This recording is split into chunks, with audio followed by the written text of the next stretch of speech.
პატრიარქის ჭირის უფალი საქართველო. სიტყვებზე მეც ახლა დუმილი ამბობს. 2026 წლის 22 მარტი ქვეყნის ისტორიაში უმძიმესი დღეა. საქართველომ ილია მეორე გააცილა. ხალხის რაოდენობამ თავად თქვა, რა მასშტაბის ფიგურას დაემშვიდობა საქართველო. 100,000-ობით ადამიანი მივიდა პატრიარქის პანაშვიდზე. მაგრამ თითქოს საკუთარ თავსაც უსამძიმრებდნენ სულიერი მამის გარდაცვალებას. პატრიარქის, რომელიც იმედის, ნუგეშის და ერის ერთიანობის სიმბოლოდ იქცა. ერთობა და გაერთიანება, რაც ილია მეორის ოცნება იყო, მის ტიტულშიც იკითხებოდა. მცხეთა, თბილისი, ბიჭვინთა და ცხუმ აფხაზეთი. პატრიარქის ერთიანი საქართველო. იზი ბურნაძის რეპორტაჟი.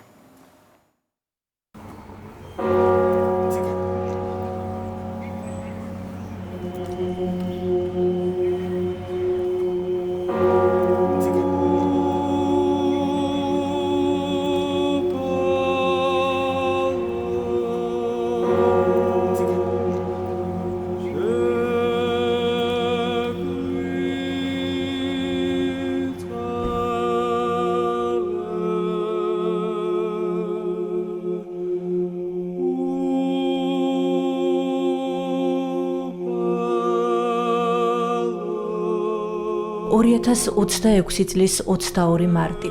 დუმდა სიონი. ზუსტად ისე, როგორც მაშინ და როგორც იმ ლექსში, თუმცა სულ სხვანაირად და ხმამაღლა ისმოდა ხალხის დუმილი, რომელიც პატრიარქს ემშვიდობებოდა. მიყვარხარ პატრიარქო, მადლობა ყველაფრისთვის. სულ სხვანაირი იყო ამ წელს გაზაფხულის ერთი ჩვეულებრივი დღე, რომელიც უჩვეულოდ დიდმა გლოვამ აქცია. დღე, როდესაც სევდის მდუმარება და გალობის ხმა ერთმანეთს ისე ენაცვლებოდა, თითქოს კანონზომიერებას ასე დაეწერა.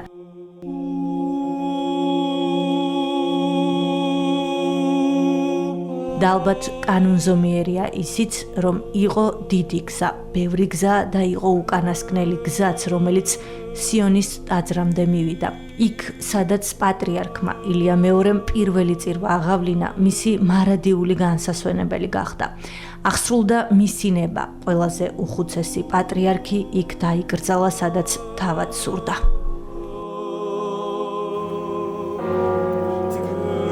სამგლოვიარო ზარების ხმა მოიცვა საქართველო. ერთი მიმართულებით მიდიოდა მთელი ქვეყანა და ასე ნაბიჯ-ნაბიჯ უახლოვდებოდა ყველა ერთად სამების საკათედრო ტაძარს. და შემდეგ იყო მანძილი სამების ტაძრიდან საპატრიარქო ტაძრამდე, მანძილი, რომელიც დიდმა გლოვამ მოიცვა. განთიაცა და დილას შორის ზღვარი იშლება, ბოლო ღამე სრულდება და ბოლო დღე იწყება. ერი მართლმადიდებელი ეკლესიის საჭეთ მყრობელს უნდა გამოეთხოვოს. დილის 9 საათი. საკათედრო ტაძარში წირვა იწყება. სამგლოვიარო ლიტურგიას კათოლიკოს პატრიარქის ტახტის მოსაყდრე სინოდის წევრებთან ერთად აღავლენს. ერი და ბერი ლოცვითა და გალობით ილია მეორეს ემშვიდობება. უწმიდესო და უნეტარესო მეუფეო.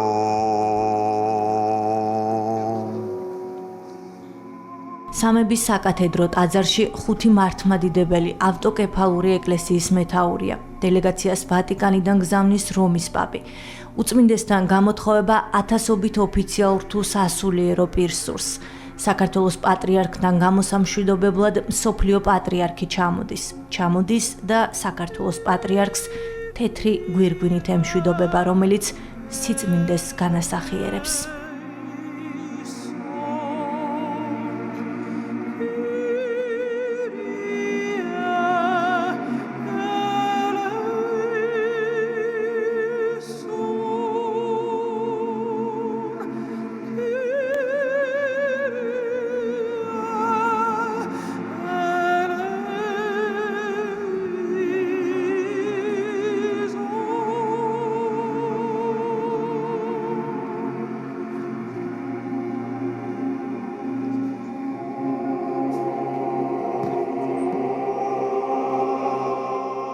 თორმეტი საათი. ილია მეორეს წესს ბართლომეოს პირველი წმინდა სინოდის წევრებთან ერთად უგებს.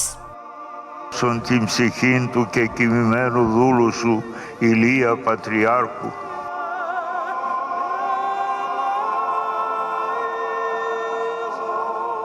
სამგლოვიარო პროცესია სიტყვით მიმართვებით გრძელდება. მრევლს და ქვეყანას ბართლომეოს პირველი მიმართავს. აღმოსავლეთის ქრისტეს წმინდა მართლმადიდებელი ეკლესიის პირველი იერარქთა პატივცემული დასი ეთხოვება თავის ერთ-ერთ ყველაზე ღირსეულ, ბრძენ და ბრწყინვალე ძმას. საქართველოს ისტორიული ქვეყნის უწმინდეს ეკლესიას მოაკლდა ნახევარი საუკუნის განმავლობაში მმართველი ბრძენი, მესაჭე და ღვთისღირსეული მწყემს მთავარი. ქვეყნის პატივცემულ წმინდა იერარქიას კი ღვთისმეტყველებაში ღრმად განსწავლული და სამოძღვარო გამოცდილების მქონე მისი პირველი იერარქი, რომლის მიერაც ყველა მღვდელმთავარმა მიიღო მღვდელმთავრობის საღვთო მადლი. პატივცემულ სახელმწიფო ხელისუფლებას კი დააკლდა ბრძენი მრჩეველი, ყოვლად კეთილსა და ერის მოყვარე საქმეში, მშვიდობისა და ერთობის დესპანი. ღვთისმოშიშ ქართველ ერს მოაკლდა მზრუნველი და მოსიყვარულე მამა, რომელიც უკანასკნელ ამოს უნთქვამდე ფხიზლობდა ღვთისმიერი აღმშენებლობისთვის, სულიერი გამტკიცებისთვის, საზოგადოებრივი წინსვლისა და მისი კეთილდღეობისათვის. გამხნევდით ძმანო და შვილნო, თქვენი პატრიარქი და მამა არ მომკვდარა, არამედ ზძინავს. სწორედ პატრიარქ ილიაზიან თქვამი მკვდარი ცოცხალია. ვამბობ, რამე თუ მართალი მკვდარნი ცოცხლობენ. ნუ მისცემთ მწუხარებას უფლებას, რათა დაგძლიოთ. კრძალვით დაიმარხეთ და დაიცავით მისი რჩევები და სწავლებები. სწორედ ეს იქნება მისი საუკეთესო მოსახსენებელი. გიხაროდეთ, რამე თუ ახლა თქვენი სულიერი მამა, პატრიარქი ილია მეორე ცოცხალთა სავანეშია გამდიდებული.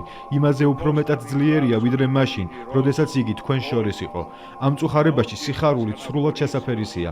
მრავალხმიანი ქუხილის მსგავსი სიკვდილის განმაქარვებელი და სიხარულის ხმით სავსე, ქრისტე აღდგა, რომელ არს ჩვენის ყოვლის დიდება, პატივი და თაყვანისცემა და მადლიერება. ამინ. პატრიარქს ემშვიდობება საპატრიარქო ტახტის მოსაყდრე მეუფეშიო. ძიმე განსასწრებელმა გააერთიანა დღეს სრულიად საქართველო. ერი თუ ბერი, დიდი თუ პატარა, ახლობელი თუ შორეული, მართლმადიდებელნი თუ სხვა აღსარებლობის მქონენი, დაობლებულნი, შვილებრივი სიყვარულით მუხტს ვიყრით და უდიდეს მადლობას წირავთ მის უწმინდესობასა და უნეტარესობას, სრულიად საქართველოს კათოლიკოს პატრიარქს, მცხეთა თბილისის მთავარ ეპისკოპოსს, ბიჭვინთისა და ცხუმ აფხაზეთის მიტროპოლიტს, დიდსა მეუფეს, მამასა ჩვენსა ილია მეორეს. მთელი მისი ამ ქვეყნიური ცხოვრება იყო გზა მოწამეობისა, ვითარცა ზეცისა კაცისა და ქვეყანისა ანგელოზისა. შეწირული ღმერთს, სამშობლოს და ადამიანს. ამ სამ საუნჯეს იგი მთელი ცხოვრება თავ დაუზოგავად ემსახურა, რისი შედეგიც თაობებს გაყვება როგორც მაგალითი ცოცხალი რწმენისა, სიმდაბლისა და სიბრძნისა. სურვილი იმისა, რომ იგი დაკრძალულიყო თბილისის სიონის საპატრიარქო ტაძარში, მას არაერთხელ აქვს გაცხადებული. ეს ბუნებრივიცაა, რადგან აქედან დაიწყო მან პატრიარქობის მოწამებრივი გზა. მოგეხსენებათ, აქ განისვენებენ მისი ინიციატივით წმინდანად შერაცხილი კათოლიკოს პატრიარქების კირიონი, ამბროსი, კალისტრატე, რომელთა შრობის და ღვაწლის გამორჩეულ გამგზელებლად იქცა ჩვენი უწმინდესი და უნეტარესი კათოლიკოს პატრიარქი ილია მეორე. მისმა უწმინდესობამ მოიმუშაკა უმთავრესი სათნოება, სიყვარული ღვთისა და სიყვარული ადამიანისა, რასაც იგი უშურველად გასცემდა. და აი შედეგიც. ყველანი მომსწრენი ვართ საოცარი ფაქტისა. 4 დღეა ზღვა ხალხი, დიდი თუ პატარა, უზარმაზარ ნაკადად მოედინება სამების საპატრიარქო ტაძრისკენ, რათა თავისი სიყვარული და პატივისცემა გამოხატონ დამაშვრალი სულიერი მამისადმი. ეს პირველ რიგში არის მადლიერება ღვთისადმი, რომ ჩვენ ასეთი წყემს თავარი მოგვივლინა. მადლობ თუფალს და თითოეულ თქვენგანს. განსაკუთრებული მადლობა დღეს ამ ტაძრის გარეთ მდგარ ხალხს ეკუთვნის, რომელთაც არ მიეცათ მსახურებაში უშუალო მონაწილეობის საშუალება, მაგრამ სულიერად ჩვენთან ერთად იყვნენ და თავისი ლოცვებით გვაძლიერებდნენ. სასულიერო პირებს ხელისუფლების პირველი პირები ცვლიან. გამოსათხოვარი სიტყვა პატრიარქის ღვაწლსა და სევდაზეა. იმ სევდაზე, რომელსაც სიტყვებიც ვერ იტევს. დღეს ჩვენ თვალს უსწორებთ ეპოქას, რომელსაც თამამად შეგვიძლია უწოდოთ პატრიარქის საქართველო. დამოუკიდებლობის აღდგენის შემდეგ, როდესაც ჩვენი ქვეყანა უმძიმეს ქარტეხილებს გადიოდა, თქვენ იყავით ერის მთავარი საყრდენი. როცა ირგვლივ სასოწარკვეთა ისადგურებდა, თქვენი მშვიდი ხმა ვევლინებოდა ნუგეშად და გადარჩენის იმედად. თქვენ გვასწავლეთ, რომ ყველაზე დიდი განსაცდელი ჟამსაც კი გამოსავალი უფლისწმენასა და ერთმანეთის სიყვარულშია. დღეს ყველამ დაინახა, შინ თუ გარეთ, როგორი ზეწოლაც არ უნდა იყოს ჩვენზე, ქართველი კაცი არ შეიცვლება. ჩვენი რეალური სახე სწორედ აქ არის, ამ ტაძარში, ამ საერთო ტკივილსა და მოწიწებაში. თქვენი ამ ქვეყნიური გზის დასასრულსაც კი უდიდესი გაკვეთილი მოგვეცით. კიდევ ერთხელ გაგვაერთიანეთ და შეგვახსენეთ ჩვენი ნამდვილი ბუნება, სიყვარული, კაცთმოყვარეობა და ის ურყევი ერთობა, რომელსაც ვერანაირი მიწიერი ქარიშხალი ვერ დაანგრევს. თქვენო უწმინდესობავ, ჩვენ ვაგრძელებთ გზას, რომელიც თქვენ გვიანდერძეთ. ღმერთმა დალოცოს თქვენი უკვდავისული, ღმერთმა დალოცოს საქართველო. ჩვენი წმინდა პატრიარქი, უწმინდესი და უნეტარესი ილია მეორე წარსულა უფლის წინაშე, თავისი შრომით და თავისი ღვაწლით. მისი ღვაწლი ვართ ჩვენ, მისი ერი, მისი სათვსო, მისი სულიერი შვილები. უფალმა ის მოავლინა მარტო კაცად და ის უბრუნდება შემოქმედს მთელი ერით. ასე ხილულად, ასე ერთად, ასე გამთლიანებულად ჩვენი 2000 წლოვანი ეკლესიის დღევანდელი სიმრავლე, სახე და ფორმა მის მიერ არის შექმნილი. უწმინდესი და უნეტარესი აღმოჩნდა ჩვენი ერისა და ეკლესიის ის მტკიცე დუღაბი, რომელმაც უღმერთობისა და ნიჰილიზმის დროში ჩვენი წარსული აწყოსთან, ხოლო აწყო მომავალთან დააკავშირა. და მართლაც, ჩვენ ვიხილეთ ღვთის სასწაული, ფერფლიდან აღდგარი ქართული ეკლესია, რომელიც მან მარტომ შიშველი ხელებით თავიდან გამოკვეთა. მან ეს შეძლო იმიტომ, რომ იცოდა მთავარი. მან შეძლო შეუძლებელი, როგორც ქრისტიანმა აღასრულა ქრისტეს რჯული, როგორც ბერმა დაიცვა აღთქმა, როგორც პატრიარქმა ზიდა თავისი ერის უმძიმესი ჯვარი. მან ეს შეძლო და სწორედ ასე წარსულა უფლის წინაშე, პირნათელი და მადმოსილი. ეს ვარ ჩვენ, მისი თაობა, რომელთაც ვიცხოვრეთ მასთან ერთად, ვიხილეთ იგი, ვიგრძენით მისი მადლი და ვამოწმებთ მის სიდიადეს. მაგრამ მისი ისტორია აქ არ სრულდება.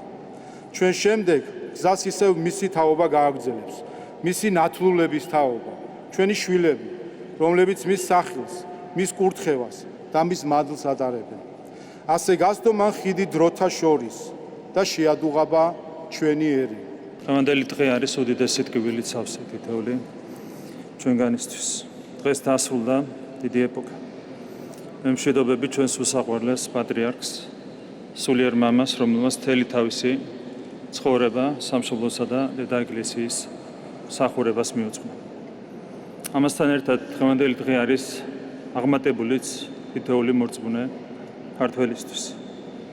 დღევანდელ დღეს განსაკუთრებული სიმძაფრით შეგვიძლია შევიგრძნოთ ჩვენი პატრიარქის სიდიადე და სიამაყით შევახსენოთ ჩვენს თავს თუ რამდენად დიადია ერი, რომლის წიაღშიც ასეთი მოღვაწე შეიძლება იშვეს.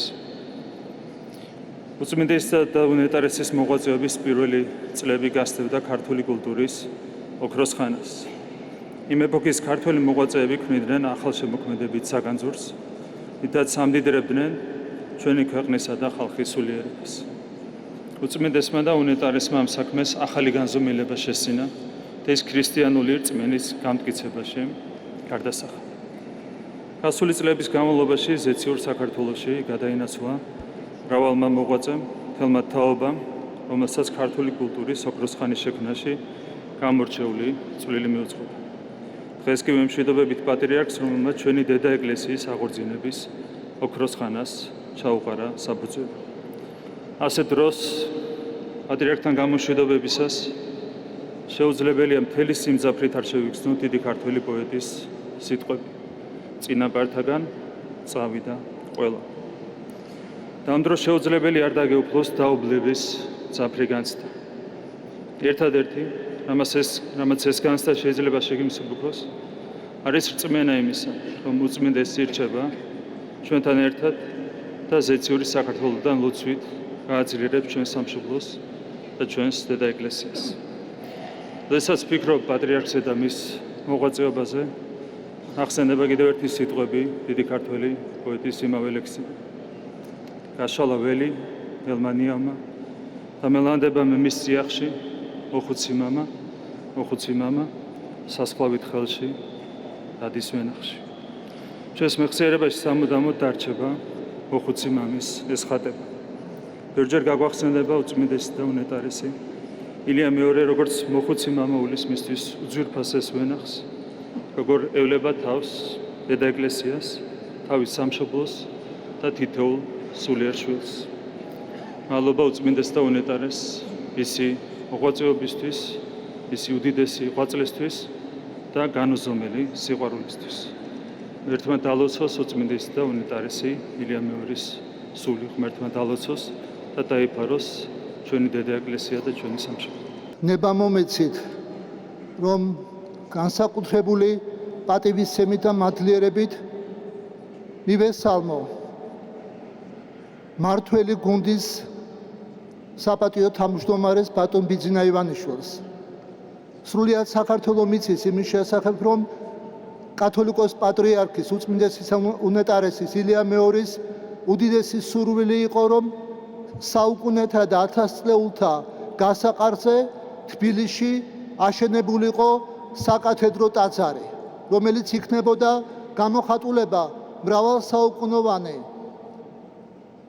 მართლმადიდებლური ტრადიციებისა და კულტურისა. პატრიარქის ამ უმნიშვნელოვანესი პროექტის განმახორციელებელი და სულის ჩამდგმელი გახდა ბატონი ბიძინა ივანიშვილი. მთელ ქართველ ხალხთან ერთად და ღვთისნებით და უწმინდესი პატრიარქის ლოცვა-კურთხევით, მისი ლოცვით შესაძლებელი გახდა სამების საკათედრო ტაძრის აშენება. ამიტომ მტკიცე საფუძველი მაქვს იმისა, რომ დღეს ბატონი ბიძინა ივანიშვილი მოვიწვიო და ვთხოვო რამდენიმე სიტყვა წარმოთქვას, როგორც საქართველოს მართველი გუნდის საპატიო თავმჯდომარემ და როგორც უწმინდესი პატრიარქის ეპოქალური მნიშვნელობის პროექტის სამების საკათედრო ტაძრის მთავარი ქტიტორი. ბატონო ბიძინა, დიდი პატივისცემით ვთხოვთ.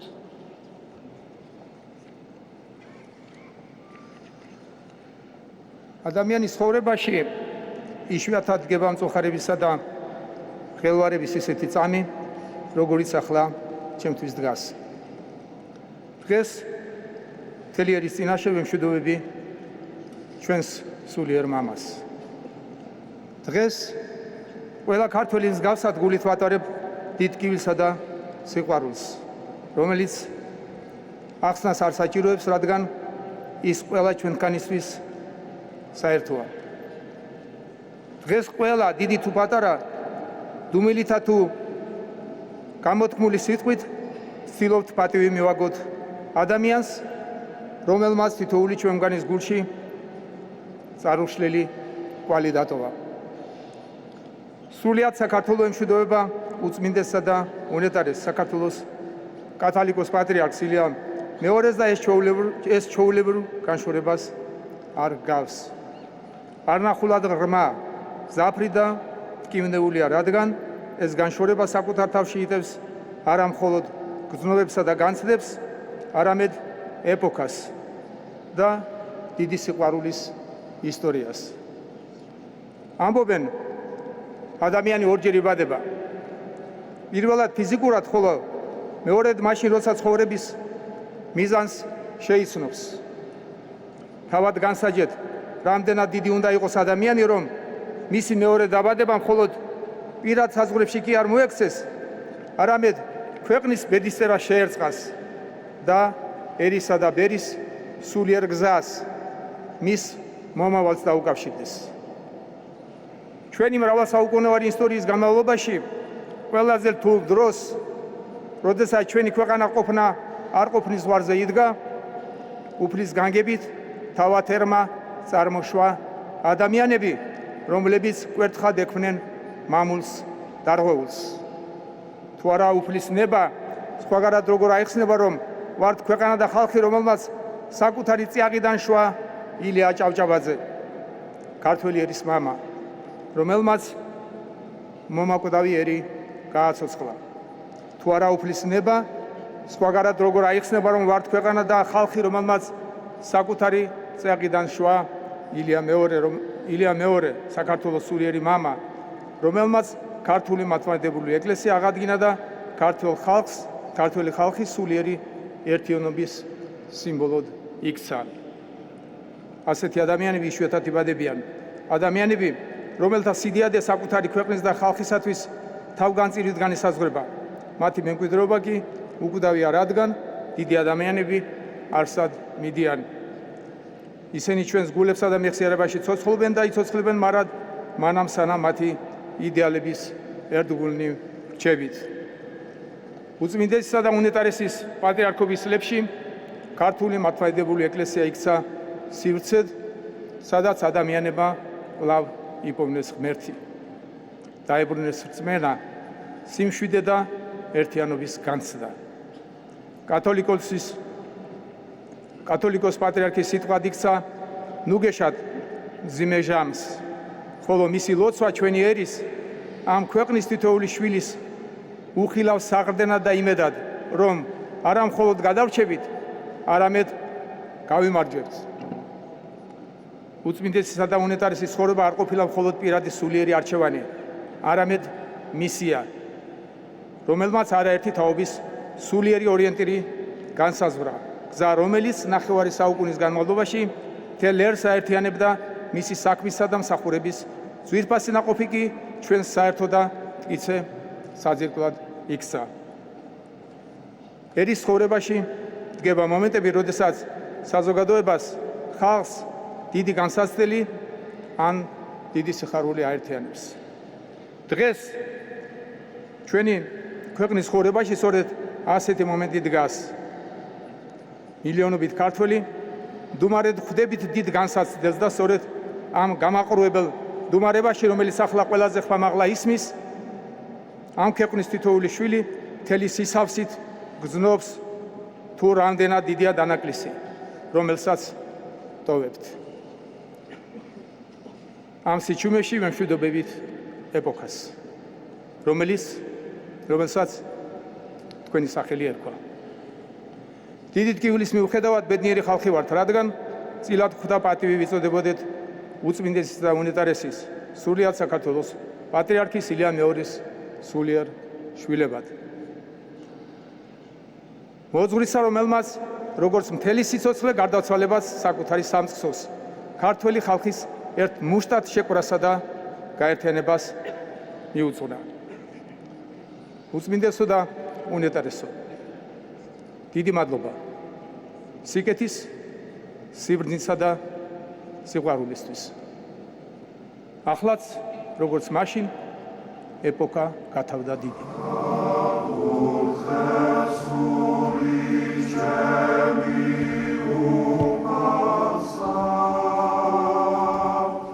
სიტყვა ისევ მდუმარებამ შეცვალა. სამების საკათედრო ტაძრიდან პატრიარქის გამოსვენება იწყება. პროცესია სიონის ტაძრისკენ მიემართება.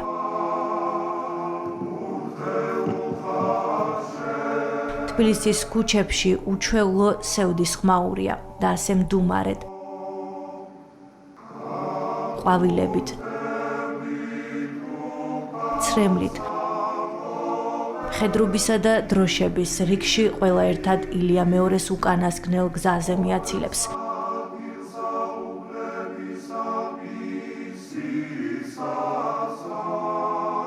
რეგიონებიდან და ქვეყნის ფარგლებს გარედან თბილისში დღეს სხვადასხვა პროფესიის, ასაკისა და სხვადასხვა კონფესიის წარმომადგენლები სწორედ ამ მიზნით შეიკრიბნენ.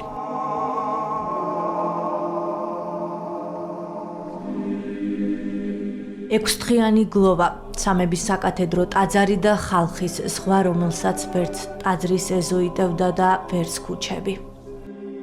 მზეში, წვიმაში, ქარში, განურჩევლად ამინდისა, განურჩევლად ასაკისა და განურჩევლად იმისა, თუ რა დროს აჩვენებდა საათი, ხალხის ნაკადი არც ერთი წამით არ შეწყვეტილა.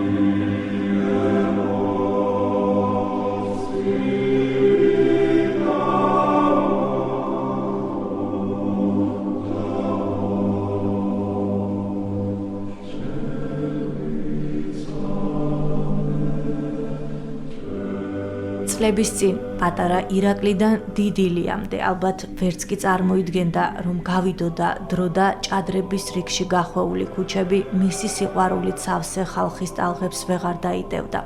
იყო გლოვა, სამგლოვიარო პროცესია, ბევრი ცრემლი და ბევრი მოგონება. მასთან მიახლოება და მისი დალოცვა ყველას სურდა. 2026 წლის 17 მარტის საღამო იყო. ქვეყანას ერთ თვეში აღდგომის ბრწყინვალე დღესასწაული უნდა ეზეიმა. ტრადიციულად მოესმინა პატრიარქის ეპისტოლეც, თუმცა ქვეყანას პატრიარქზე სულ სხვა ამბავი ამცნეს. ძალიან მიჭირს ახლა იმის თქმა, რამდენიმე წუთის წინ თივ განისვენა სრულიად საქართველოს კათოლიკოს პატრიარქმა უწმინდესმა და უნეტარესმა ილია მეორემ. სევდა, რომელმაც ამ ცნობის შემდეგ დაისადგურა, კიდევ დიდხანს შემორჩება ადამიანთა გულებსა და ქვეყანას. რთული იყო ეს დღე და ყველა შემდეგიც, რომელიც მას მოჰყვა, თუმცა ალბათ მაინც ყველაზე მძიმე დღევანდელი დღე იყო. დღე, რომელიც დასაწყისსა და დასასრულზე ერთდროულად მოყვება. დღე, როდესაც მზიანი ღამე დასრულდა, თუმცა მზიანი მარადისობა დაიწყო.